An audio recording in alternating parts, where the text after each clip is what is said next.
എന്തുകൊണ്ടാണ് ഈ റിലേഷൻഷിപ്പിനെ നമ്മുടെ ഈ ആൽക്കഹോളിസം എന്ന് പറയുന്ന സ്വഭാവം ബാധിച്ചത്?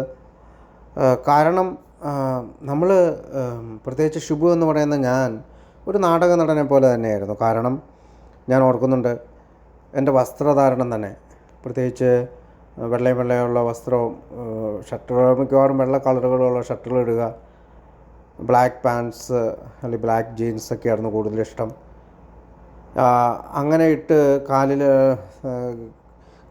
കയ്യിൽ എല്ലാ വിരലിലും മോതിരം, പിന്നെ ചെയിന്, മാല, അങ്ങനെയൊക്കെ ഇട്ട് ഈ തമിഴ് സിനിമയിൽ നടന്മാരൊക്കെ നടക്കുന്ന പോലെയുള്ള ഒരു ഇത് കാണിച്ചിട്ടായിരുന്നു ഞാൻ നടന്നുകൊണ്ടിരുന്നത്.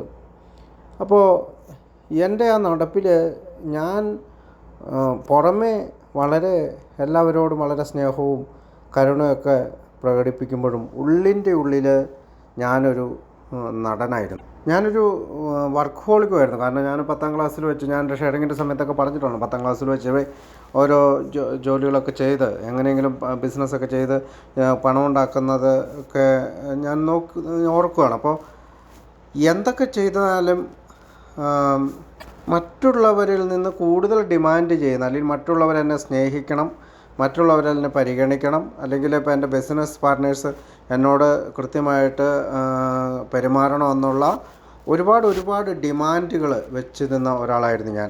എന്തെങ്കിലും തെറ്റുകൾ എനിക്ക് സംഭവിച്ചിട്ടുണ്ടെങ്കിൽ ഒരിക്കലും ഞാനത് അഡ്മിറ്റ് ചെയ്തിരുന്നില്ല.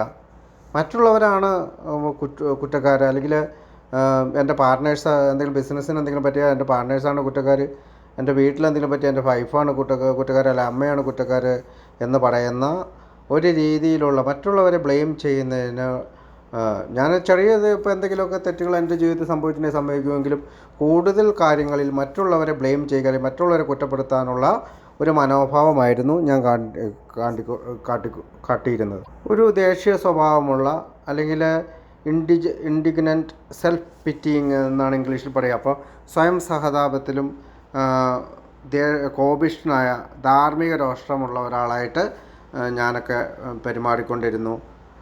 എന്താണ് എനിക്ക് പറ്റിയതെന്ന് എനിക്കറിയില്ല. പലപ്പോഴും ബുക്കിൽ പറയുന്നുണ്ട് മറ്റുള്ളവരിൽ നിന്നുള്ള എക്സ്പെക്റ്റേഷൻ നമ്മൾ കുറയ്ക്കണമെന്ന്.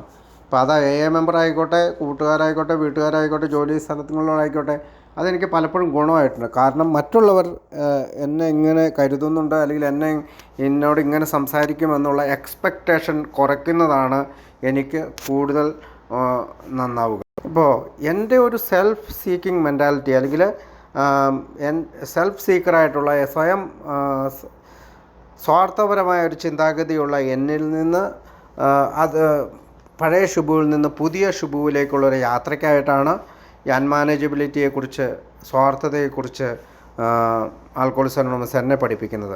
ഇപ്പോൾ ലോകത്തിലെ എല്ലാ പ്രശ്നങ്ങളും എന്നിലൂടെ പരിഹാരം കണ്ടെത്താൻ കഴിയുന്ന, അല്ലെങ്കിൽ എല്ലാ കാര്യങ്ങളും ഞാൻ ചെയ്താലേ ശരിയാകുകയുള്ളൂ എന്ന് വിചാരിക്കുന്ന ഒരാളായിരുന്നു. അതായത് ഞാൻ ഓർക്കുന്നത്, എൻ്റെ വീട്ടിലൊരു മൊബൈൽ ഫോൺ മേടിച്ചപ്പോൾ ഞാൻ ആ ഫോൺ അവർ മേടിച്ചതിനെക്കുറിച്ച് ഓർത്ത് ഞാൻ വല്ലാതെ സങ്കടപ്പെടുകയും, ഞാൻ അവരെ വിളിച്ചിട്ട് നിങ്ങൾ എന്നോട് പറയാതെ ഫോൺ മേടിച്ചു എന്നൊക്കെ പറയുകയൊക്കെ ചെയ്യുന്നത്.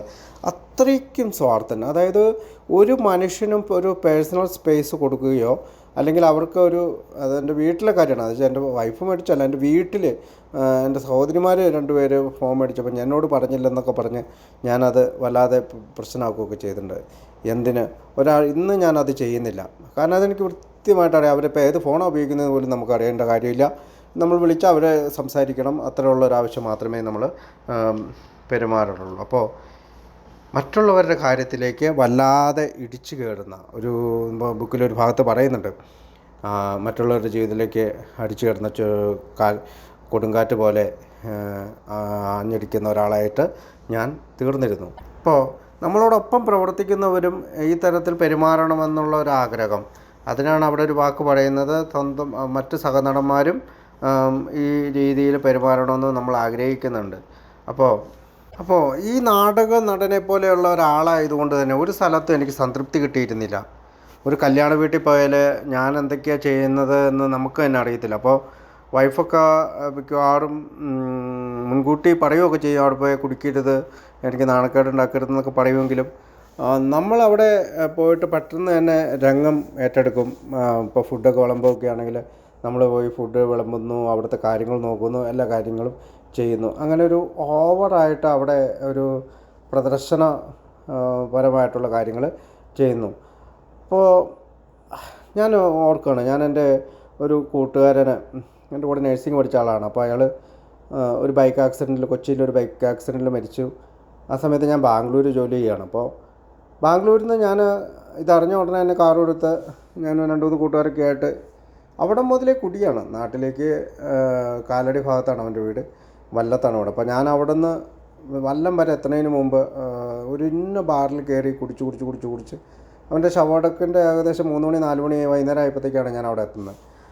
ഞാൻ ചെല്ലുന്ന വഴി തന്നെ ഞാൻ അലമുറയിട്ട് കരയുകയാണ്. കാരണം ഈ തലേ ദിവസം മരിച്ച കൊച്ചിൻ്റെ അമ്മയും അപ്പനും ഒക്കെ ഏകദേശം കരച്ചിൽ നിർത്തിയിട്ടുണ്ടായിരുന്നു. അവരെല്ലാവരും ആ സാഹചര്യത്തോട് യോജിച്ചിരുന്നു. പക്ഷേ ഞാൻ എന്താണ് ചെയ്തത്, ഞാൻ വളരെ അലറി വിളിച്ച് അവിടെ ചെന്ന് അവിടെ കെട്ടിപ്പിടിച്ച് കരയുകയും, അപ്പോൾ എൻ്റെ ചെവിയിൽ അതിന്നും ഞാൻ ഓർക്കുന്നുണ്ട്, ഒരു ആൾ വന്നിട്ട് നാടകം കളിക്കാം പിന്നെ ആവട്ടെ എന്ന് പറയുന്ന ഒരു വാക്ക്.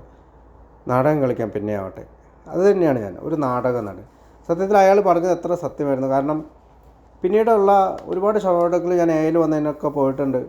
അവിടെ ഒന്നും എനിക്ക് അത് അങ്ങനെയൊന്നും ചെയ്യേണ്ടി വന്നില്ല. എന്നാൽ കൃത്യമായിട്ട് ആ ചടങ്ങിൽ പങ്കെടുക്കാനും അവരോടുള്ള ദുഃഖം രേഖപ്പെടുത്താനൊക്കെ ആയിട്ട് എനിക്ക് സാധിക്കുന്നുണ്ട്. അതുപോലെയാണ് കല്യാണത്തിൻ്റെ കാര്യത്തിലാണെങ്കിൽ പോലും. കല്യാണത്തിൻ്റെ കാര്യത്തിൽ ഒരു വീട്ടിൽ ചെന്ന് കഴിഞ്ഞാൽ മദ്യമുള്ള ഭാഗത്തേക്ക് ഓടി പാഞ്ഞെടുക്കുമായിരുന്നു. പക്ഷേ ഇന്ന് അങ്ങനെ കല്യാണത്തിനൊക്കെ പോയിട്ടുണ്ട്, പിന്നീട് ഞാൻ പല പരിപാടികൾക്കും പോയിട്ടുണ്ട്. പക്ഷേ മദ്യമുള്ള ഭാഗത്തേക്ക് പോകാതെ കൃത്യമായിട്ട് അവിടെ ഇപ്പോൾ വിളമ്പണമെങ്കിലൊക്കെ നമ്മൾ വിളമ്പുകയൊക്കെ ചെയ്യും, എല്ലാ കാര്യങ്ങളൊക്കെ നമ്മൾ ചെയ്യും. പക്ഷെ അത് ചെയ്യേണ്ട വിധത്തിൽ ചെയ്യേണ്ടതുപോലെ ചെയ്ത് പുറത്തു വരികയാണ്. അപ്പോൾ ഈ ഒരു സെൽഫ് സെൻറ്റേർഡായിട്ടുള്ള, എൻ്റെ മാത്രം കാര്യം അന്വേഷിക്കുന്ന ഒരു നാടക നടനെ പോലെയായിരുന്നു ഞാൻ.